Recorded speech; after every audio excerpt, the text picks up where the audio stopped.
युद्ध क्षेत्र में होने वाले खून खराबे के विषय में विचार करते ही अर्जुन हिम्मत हार बैठा। वह अपने ही स्वजनों एवं मित्रों को मारना नहीं चाहता था। अर्जुन की असहाय अवस्था को देखकर कृष्ण ने उसे गीता का उपदेश दिया। उन्होंने कहा, तुम्हें सब कुछ भूलकर अपने कर्तव्य पर अपना ध्यान केंद्रित करना चाहिए। यह शरीर नाशवान है, पर आत्मा शाश्वत, अमर और अविनाशी है। इस संसार में मनुष्य अपने कर्मों के आधार पर जीता और मरता है। शरीर के प्रति मोह व्यर्थ है।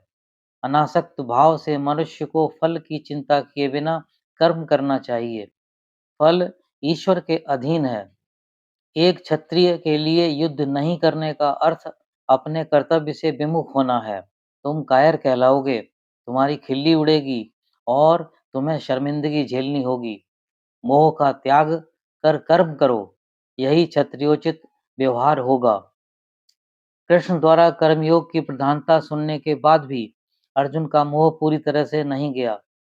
उसने संन्यास एवं कर्मयोग में किसकी प्रधानता है जानना चाहा।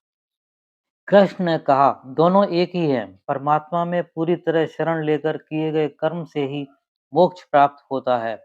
किसी भी कार्य में कर्तव्य भाव, मैं करता हूँ, या भोक्ता भाव, फल मुझे भोगना चाहिए का त्याग योगी के लिए आवश्यक है।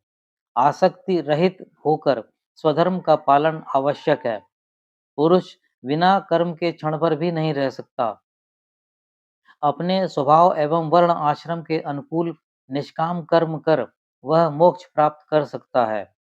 कृष्ण ने बार बार अर्जुन को समझाया और कहा, तुम पूरी श्रद्धा के साथ मेरी शरण में आओ और युद्ध करो। यही तुम्हारा कर्म है। मैं तुम्हारे हितों की रक्षा करूंगा। अंत में अर्जुन का मोह भंग हुआ और कृष्ण की शरण में जाकर उसने युद्ध किया। बोलिए वृंदावन बिहारी लाल की जय।